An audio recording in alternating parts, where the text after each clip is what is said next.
hitokото Nihongo. Өнөөдрийн Япон. За энэ хичээлийг сонсож байгаа та бүхэн сайн байцгаана уу? За би өнөөдрийн Япон үгийг заах багш байна. Намайг сайхнаа гэдэг. За японоор хэлье. Кёно сенсей ва ваташи сайхан desu. За өнөөдрийн үг бол эякон. Японоор эйркон. За одоо Японд маш халууны чихтэй ийм улирал эхлэн. Тэгэхээр та бүхнийг одоо тавтай амьдрах, ажиллахад эякон, эйркон бол одоо маш их хэрэгтэй ийм одоо төхөөрөмж байх нэ. За эйрконыг ажилуулахад эйрконы одоо удирдлага товчон дээр байдаг хит хитэн ийм ханзыг тогтоогоод аваарай. За нэгдүгээрт нь эйрконыг ажилуулахад ондо, температур гэсэн энэ ханз энэ үг маш чухал байх нь байна. За ондо температурыг нэмэх хасах гэвэл Япон хэлээр ингэж хэлэх нь.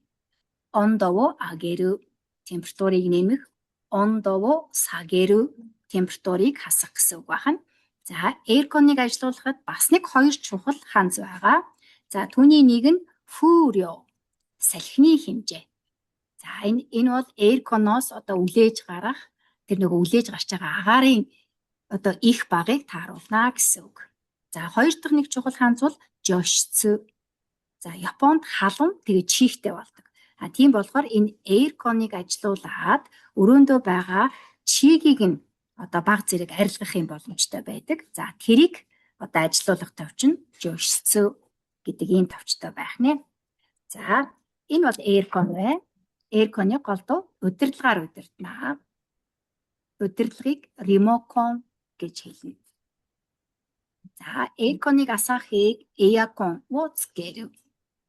Унтраахыг нь эякон wo kesu гэж хэлнэ.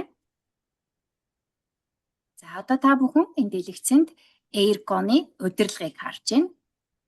Эякон no ремокон. За саяхан бид нэр ярьсан жошцу, чиг арилгах, фурё, салхины хэмжээ гэсэн үгнүүдийн харагдаж байна. За үүнээс гадна эйрконыг зөвхөн 100 халуунд хэрэглээ зогсохгүй. Өвөл бол өрөөгөө дулаацуулах зорилгоор хэрэглэх нь байна. За Японд бол эйркон дээр дамбо гэдэг ийм ягаан улаан өнгөөр голдуу тэмдэглэсэн товч байна. Энэ нь хүйтэн үед дулаацуулах халуун агаараар хүлээх нь байна.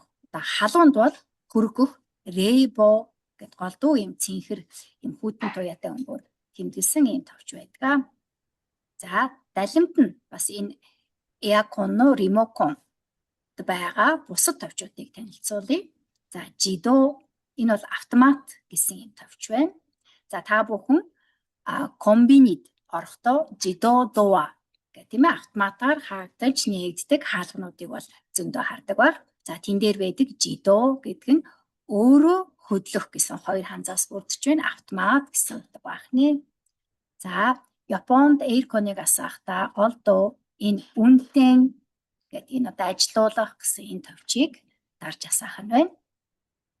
За ингээд өнөөдрийн Япон үг бол эякон гэдэг үг байлаа. За та бүхэн Японы халуун өнгөлийг 5 тухтай өнгөрүүлээрэй. Дараагийн хичээлүүртээ баяртай.